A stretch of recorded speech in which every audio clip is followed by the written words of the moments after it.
শিক্ষার্থীরা আসসালামু আলাইকুম। তোমরা সবাই কেমন আছো? আশা করছি ভালো আছো। হ্যাঁ, আমিও ভালো আছি।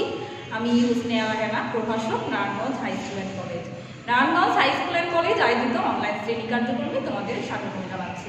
বরাবরের মতো আমরা যেই অনলাইন শ্রেণী কার্যক্রম অব্যাহত রেখেছি তারই ধারাবাহিকতা আজকেও আমরা অনলাইন একটি ক্লাস নিব এবং আশা করছি তোমরাও ক্লাসটি ভালোভাবে উপভোগ করবে।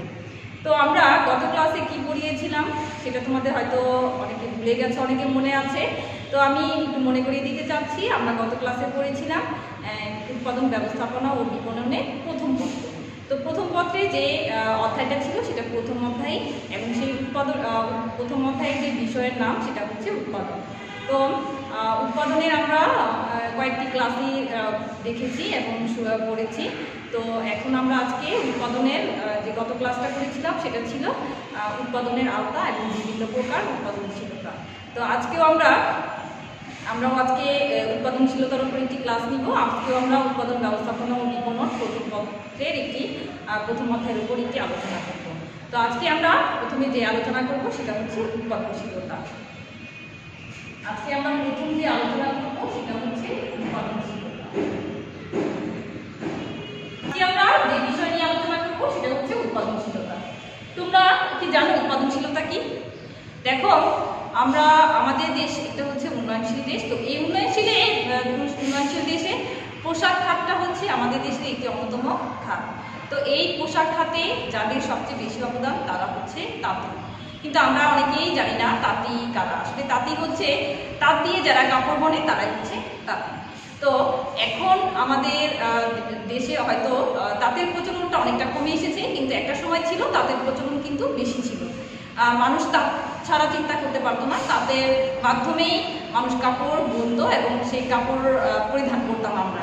কিন্তু এখন যখন তাঁতের বিকল্প হিসেবে এখন মেশিনারিজ তৈরি হয়েছে, তো এখন মেশিনে অনেক কাপড় সুতা দিয়ে কাপড় প্রস্তুত করা হয়, আমরা সেই কাপড় পরিধান করি। কিন্তু যখন তাঁত দিয়ে কাপড় বোনা হতো, আমরা একটু চিন্তা করলে দেখতে পাই সেই তাঁতিরা খুব কষ্টের বিনিময়ে বা কঠিন পরিশ্রম করে তারা তাঁত দিয়ে কাপড় বুনত। কারণ তারা দেখা যেত যে একটা কাপড় বা একটা লুঙ্গি আমরা যেটা পরিধান করি, সেই কাপড় লুঙ্গি তাদের একটা তৈরি করতেই মিনিমাম একদিন সময় লেগে যেত।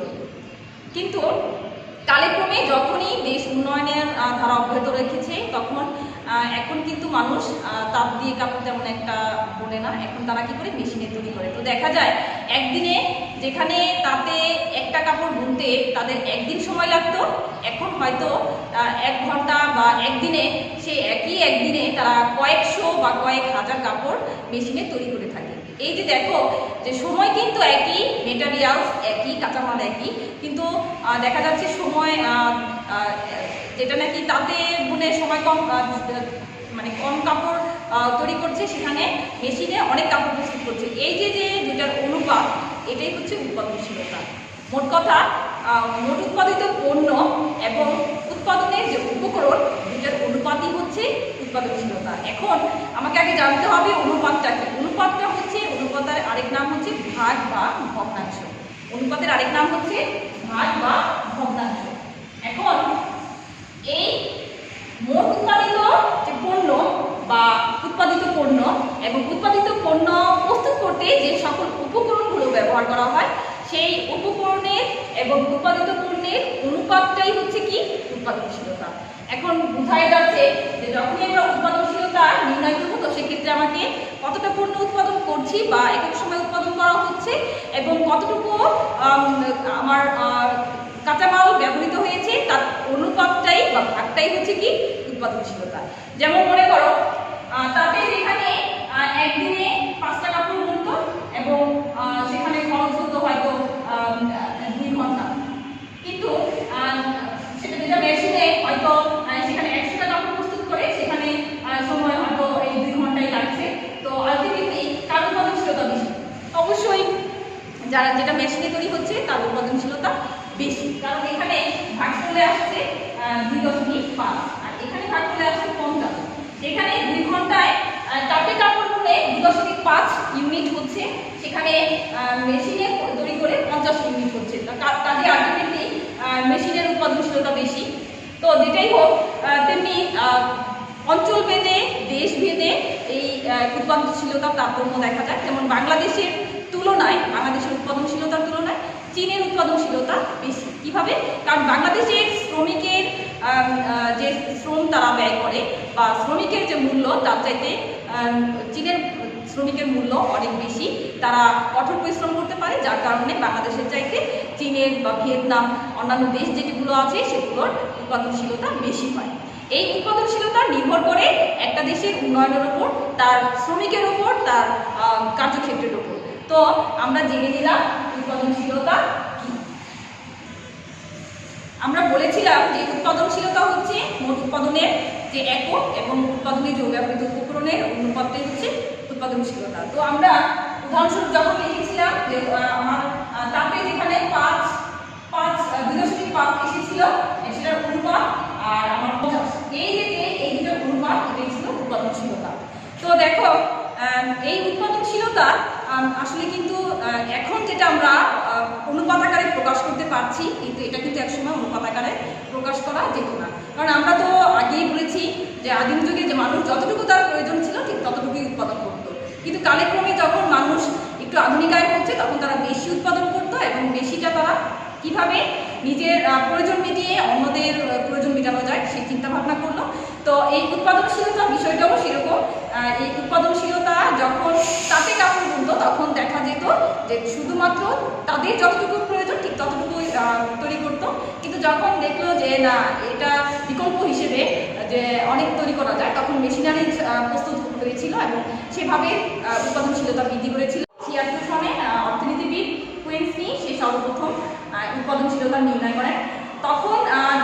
তখন তিনি যখন প্রথম এই উৎপাদনশীলতা নির্ণয় করেন তখন এর ব্যবহারটা ছিল সীমিত, কিন্তু দ্বিতীয় বিশ্বযুদ্ধের পর এই ব্যবহারটা ব্যাপক আকার ধারণ করে এবং তখন থেকে আজ অবধি এটা এখনো সেই ধারা অব্যাহত রেখেছে এবং আমরা সেটা নির্ণয় করে সেই মতো নির্ণয় করে থাকি। সেটা হচ্ছে 1776 সনে অর্থনীতিবিদ কুইন্সনি। আমি তোমাদের বোর্ডে দেখিয়ে দিচ্ছি, তোমরা বুঝে নাও। কুইন্সনি ইংরেজিতে যদি আমরা লিখতে চাই সেটা যদি হচ্ছে এরকম কুইন্সনি। তিনি প্রথম এই উৎপাদনশীলতা নির্ণয়ের যে পদ্ধতি সেটা সে আবিষ্কার করে। তিনি হচ্ছে আমাদের উৎপাদনশীলতা নির্ণয়ের একজন আবিষ্কারক। তো আমরা এই পর্যায়ে জানবো উৎপাদনশীলতা নির্ণয়ের বিভিন্ন পদ্ধতি। এই যে আমি বলেছিলাম যে উৎপাদনশীলতা নির্ণয়ের বিভিন্ন পদ্ধতি রয়েছে, কারণ একটা শ্রমিকের যে একটা আনুপাতিক হার বা মজুরি বা একটা যন্ত্রের যে মজুরি এটা এক বিষয় না। তো শ্রমিকের ক্ষেত্রে একটা ভিন্ন বিষয় এবং যন্ত্রের ক্ষেত্রে একটা ভিন্ন বিষয়, কাঁচামালের ক্ষেত্রে একটা ভিন্ন বিষয়। তো এই সামগ্রিক দিক বিবেচনা করে এক একটা নির্ণয়ের পদ্ধতি হচ্ছে এক এক রকম। যেমন আমি মনে করি এই মার্কারটি এটা তৈরি করতে আমার যেমন কারখানার খরচ হয়েছে বা শ্রমিকের মজুরির খরচ হয়েছে, তেমনি কাঁচামালের খরচ হয়েছে। তো আমরা তিনটা কিন্তু একসাথে আমরা বিবেচনা করবো না, আলাদা আলাদাভাবে বিবেচনা করে আমাকে নির্ণয় করতে হবে যে এটার উৎপাদনশীলতা কীরকম। তো আমরা বোর্ডে দেখে দিচ্ছি, তোমরা দেখে নাও। উৎপাদনশীলতা নির্ণয়ের বিভিন্ন পদ্ধতি।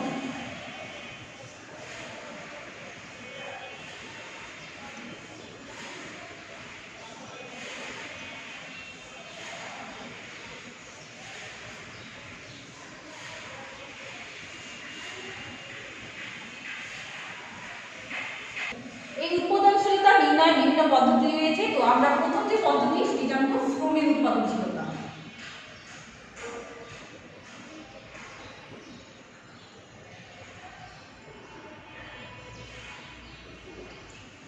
এটা যদি আমরা নির্ণয় করতে চাই তো সেক্ষেত্রে আমাকে উপরে এটা অবশ্যই একটা অনুপাত আমি বলেছিলাম ভাগ।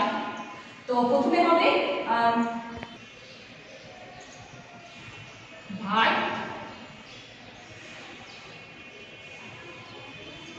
মোট শ্রমের মূল্য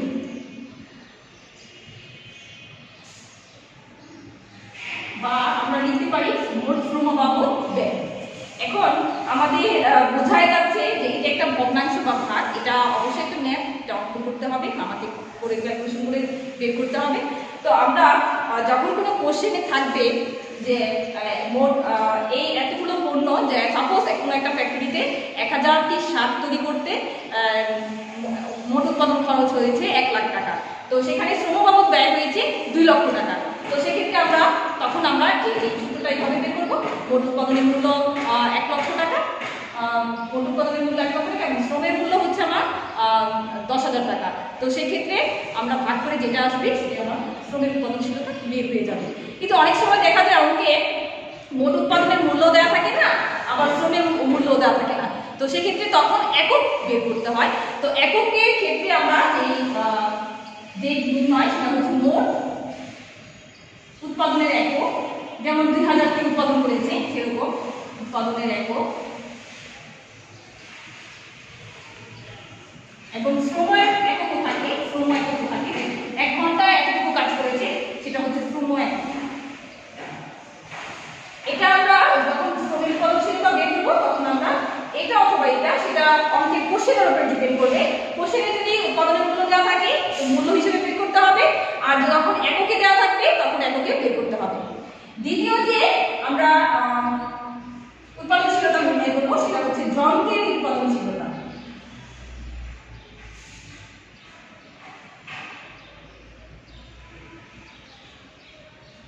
সূত্র মোট উৎপাদনের মূল্য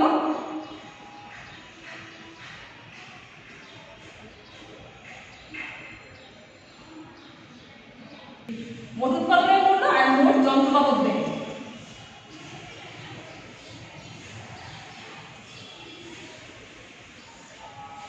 যখন আমার অঙ্কে বা কোশ্চেনে থাকবে মোট উৎপাদনের মূল্য তখন আমরা এই সূত্রটা অ্যাপ্লাই করে আমরা নির্ণয় করব। যখন উৎপাদনের মূল্য দেওয়া থাকবে না, একক দেওয়া থাকবে, তখন মোট যন্ত্র এককে যখন সেটা আমরা তখন ওটা বের করব। মোট একক উৎপাদনের একক যে থাকবে মোট একক এবং যন্ত্র সমূহ বা যন্ত্র একক। আমাদের কোশ্চেন অনুযায়ী আমাকে সূত্রটা অ্যাপ্লাই করতে হবে। আমরা আমাদের 3 নম্বর যে পদ্ধতি সেটা হচ্ছে কাঁচামালের উৎপাদনশীলতা।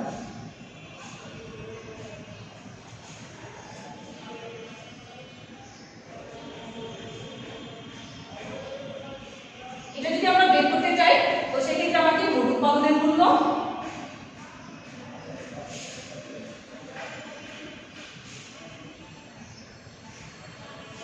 এবং মোট কাঁচামালের মূল্য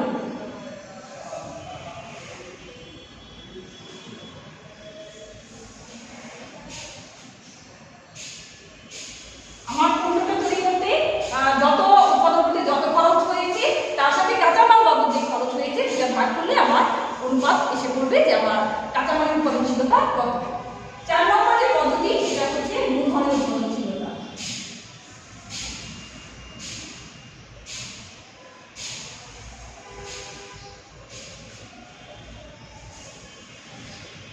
মূলধনের উৎপাদনশীলতা নির্ণয় করতে গেলে আমরা একই সূত্র অ্যাপ্লাই করব। মোট উৎপাদনের মূল্য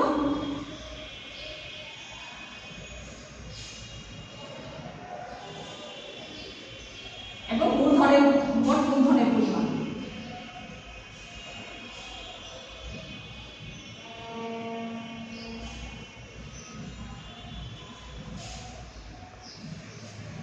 এখন তোমাদের মনে কোশ্চেন আসতে পারে যে মূলধনের পরিমাণটা কি। হ্যাঁ, আমাদের ম্যাথে দেওয়া থাকবে, অঙ্কে দেওয়া থাকবে মূলধনের পরিমাণ।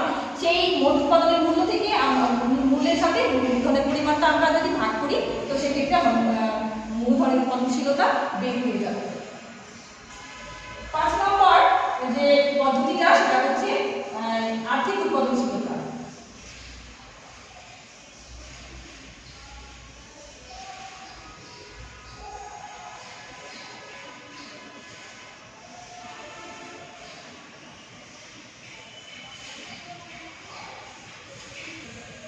আর্থিক উৎপাদনশীলতা হচ্ছে মোট উৎপাদন মূল্য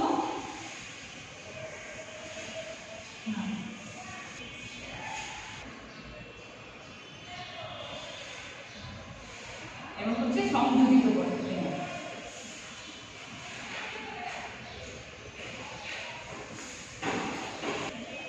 আর্থিক উৎপাদনশীলতা হচ্ছে সংযুক্ত ব্যয় আর হচ্ছে উৎপাদন ব্যয়। এবার আমরা 6 নম্বর যে পদ্ধতি সেটা হচ্ছে মোট উৎপাদনশীলতা।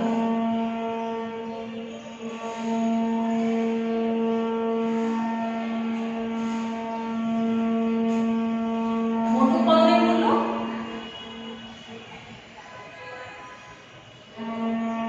আর মোট উপকরণের মূল্য।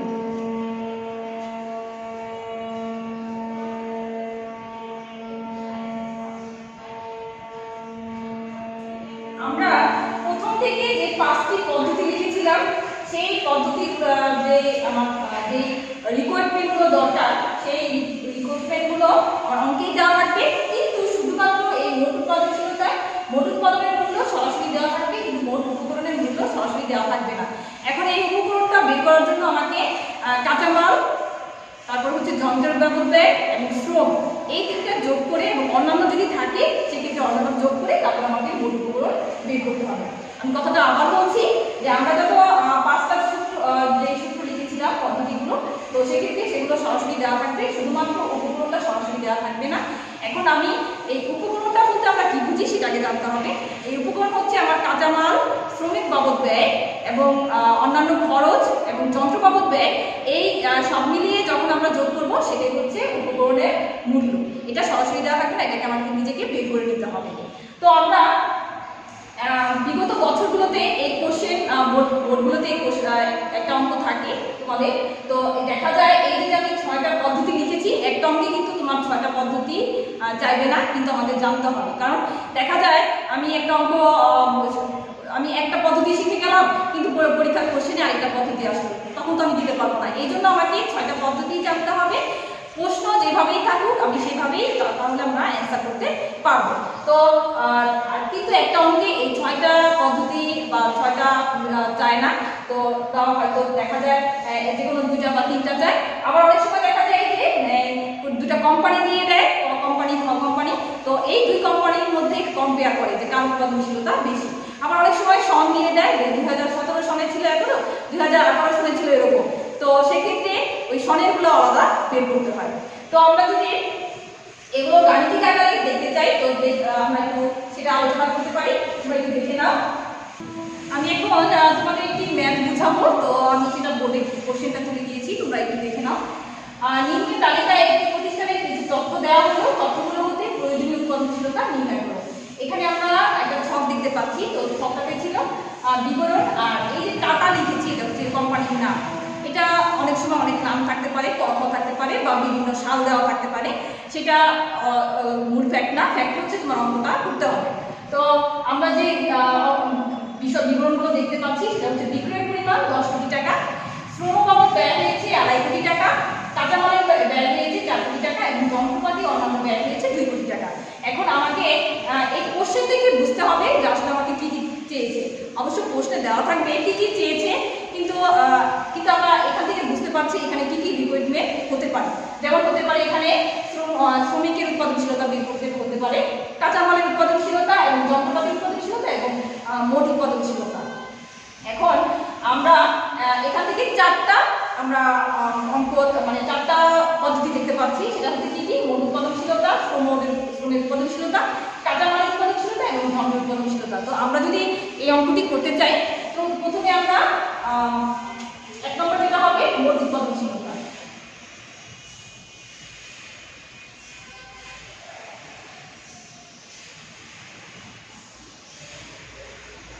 তার আগে আমি কি কি বের করতে হবে সেটা আমি লিখে নিই, কারণ তোমরা যাতে এখান থেকেই কোশ্চেনটা বুঝতে পারো তার জন্য এখানে করতে হবে মোট উৎপাদনশীলতা,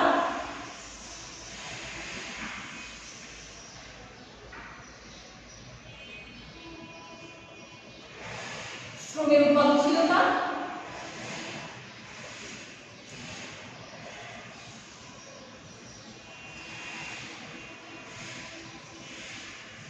যন্ত্রের উৎপাদনশীলতা, কাঁচামালের উৎপাদনশীলতা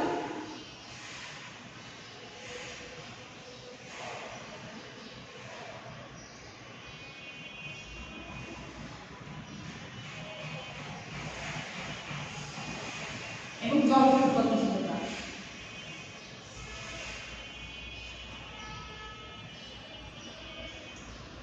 তো আমরা মোট উৎপাদনশীলতার সূত্রটা জানি।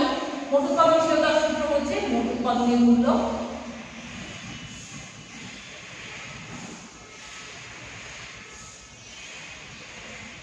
আচ্ছা, আর হচ্ছে মোট উপকরণের মূল্য।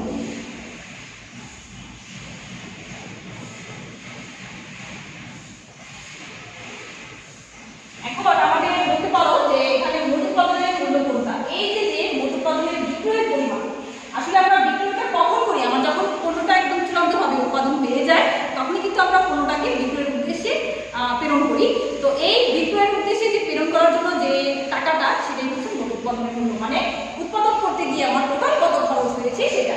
এখানে মোট উৎপাদনের মূল্যটা ছিল 10 কোটি টাকা। আর এখানে মোট উপকরণ আমি আগেই বলেছিলাম যে এই মোট উপকরণটা সরাসরি দেওয়া থাকবে না, সেটা যোগ করতে হবে। এখন এখানে কি কি শ্রম, কাঁচামাল এবং যন্ত্রপাতি যে খরচ হয়েছে এই তিনটা যোগ করে আমাকে বের করতে হবে। সেটা কত কত? 2.5 কোটি টাকা হয়েছে শ্রম বাবদ ব্যয়, কাঁচামালে হয়েছে 4 কোটি টাকা এবং যন্ত্রপাতি অন্যান্য বাবদ ব্যয় হয়েছে 2 কোটি টাকা। তো এখন আমাকে এখানে দেখতে হবে কত আসছে। 10 এখানে হচ্ছে 6 8 10 3 5। এখন এটাকে ভাগ করলে আমরা দেখতে পাই কত আসে।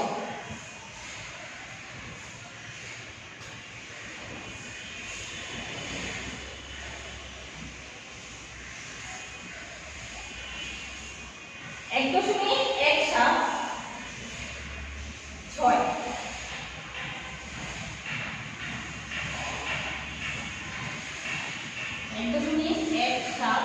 এটাকে যদি আমরা দশমিকের পর বিভাগে রাখতে চাই সেই ক্ষেত্রে আমরা 1.18 কোটি টাকা।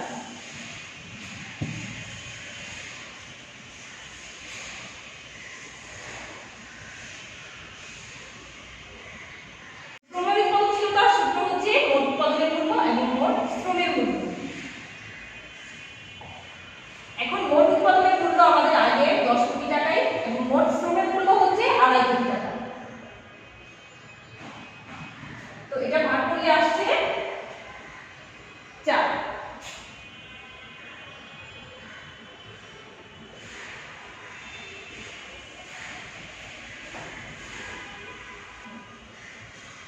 কোটি টাকা প্রায়।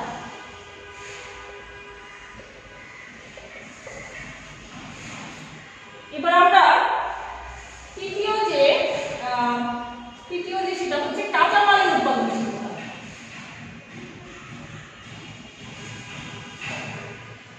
কাঁচামালের উৎপাদনশীলতা হচ্ছে সূত্রটা হচ্ছে মোট উৎপাদনের মূল্য এবং মোট কাঁচামালের মূল্য।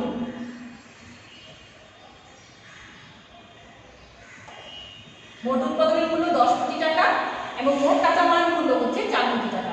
তো এটা ক্যালকুলেশন করতে আসছে 2.5 কোটি টাকা প্রায়।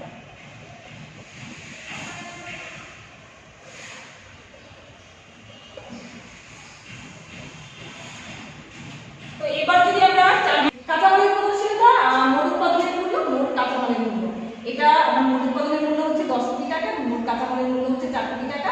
তো এটা ভাগ করলে আসছে 2.5 কোটি টাকা প্রায়।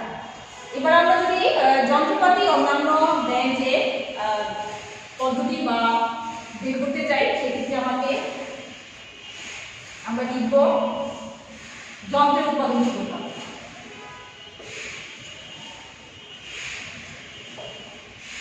মোট উৎপাদনের মূল্য, মোট যন্ত্রের মূল্য বা যন্ত্র বাবদ ব্যয়। মোট উৎপাদনের মূল্য আমার 10 কোটি টাকা এবং যন্ত্র বাবদ ব্যয় হয়েছে 2 কোটি টাকা। তো এটা ভাগ করলে আসছে 5 কোটি টাকা।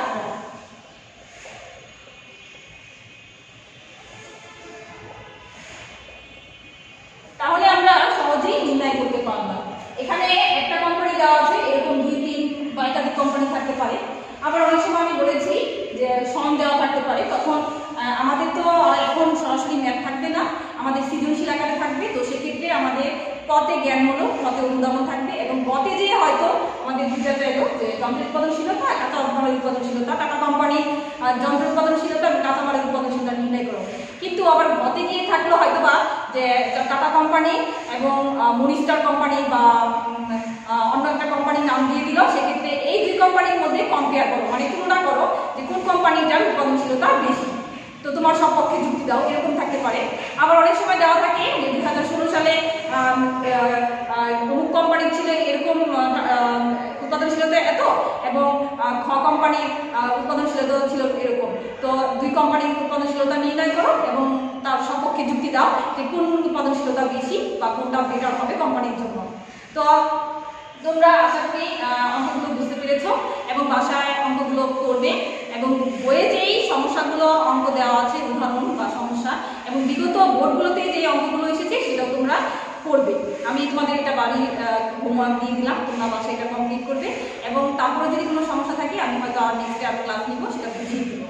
তো তো অঙ্কগুলো ভালো মতো বোঝার চেষ্টা করবে, কিন্তু যতই বুঝো আগে তোমাকে সূত্রগুলো আয়ত্ত করতে হবে, যে পদ্ধতিগুলি যদি জানা থাকে তো সেক্ষেত্রে তোমরা সহজে নির্ণয় করতে পারবে। তো আমরা বরাবরের মতো আজকে টপ টিপস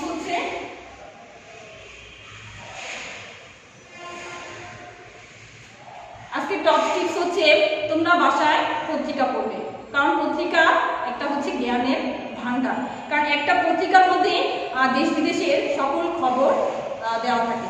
তো দেখা যায় খেলাধুলা, তারপরে বিনোদন, তারপরে হচ্ছে পড়াশোনা, তারপরে সাম্প্রতিক বিশ্ব, তারপরে ক্রাইম, হত্যা, রাহাজানি, সকল ধরনের খবর একটা পত্রিকায় দেওয়া থাকে, যেটা নাকি অন্য কোথাও থাকে না। আমরা হয়তো তোমরা বলতে পারো যে আমরা তো এটা মোবাইলের মাধ্যমে দেখতে পারি। আসলে মোবাইল যখন আমরা ধরি তখন কিন্তু আমরা মানে ভালো ইউজের চাইতে অপব্যবহারটাই বেশি করি। দেখা যায় আমরা হয়তো গান টান দেখছি বা মুভি দেখছি, তখন কিন্তু আমরা আসলে খবরগুলো সেভাবে পড়ি না। এই জন্য আমাদের বাসায় পত্রিকা রাখতে হবে এবং বাসায় পত্রিকা পড়ার অভ্যাস করতে হবে। আমরা যদি নিয়মিত পত্রিকা পড়ি তো দেখা যায় আমার অ্যাট এ টাইমে পড়াগুলো আমার উচ্চারণ সঠিক হবে এবং আমরা দেশ বিদেশের সকল খবর জানতে পারবো এবং সব বিষয়ে আমাদের জ্ঞান বাড়বে। এবং পত্রিকার মাধ্যমে আমরা যে বিভিন্ন পড়াশোনা দেওয়া থাকে সেটা হয়তো আমরা আয়ত্ত করে একটা সংরক্ষণ করে রাখলাম, যাতে ভবিষ্যতে আমাদের কাজে লাগে। তো আমরা এই টপ টিপসের আজকের বিষয় হচ্ছে সংবাদপত্র পড়বে, এবং তোমরা বাংলা সংবাদপত্রের পাশাপাশি ইংরেজি সংবাদপত্রটাও পড়ার চেষ্টা করবে। দেখা যায় যে ইংরেজি সংবাদপত্র যখন তোমরা পড়ে অনেক কিছু বাংলা অর্থ আয়ত্ত করতে পারবে, তখন দেখা যায় তোমরা ফ্রি হ্যান্ড লিখতে পারবে এবং থ্রোডিয়া ইংরেজিও বলতে পারবে। কারণ ইংরেজি যে জানবে, কারণ বাংলা জানলেই ইংরেজি জানা যাবে, এবং বাংলা যখন তুমি জানবে পাশাপাশি যদি ইংরেজিটাও সাথে পত্রিকা রেখে পড়ো তো দেখা যায় বাংলার সাথে তোমার ইংরেজিটাও মিলে যাবে। তখন তুমি ইংরেজিটার অর্থ বুঝে ফেলবে এবং যে কোনো তোমরা ইংরেজি পড়তে পারবে এবং বুঝতে পারবে এবং ভালো করবে। তো আশা করি সবাই ভালোভাবে ক্লাস উপভোগ করেছো। আগামী ক্লাসে আবার দেখা হবে। সবাই ভালো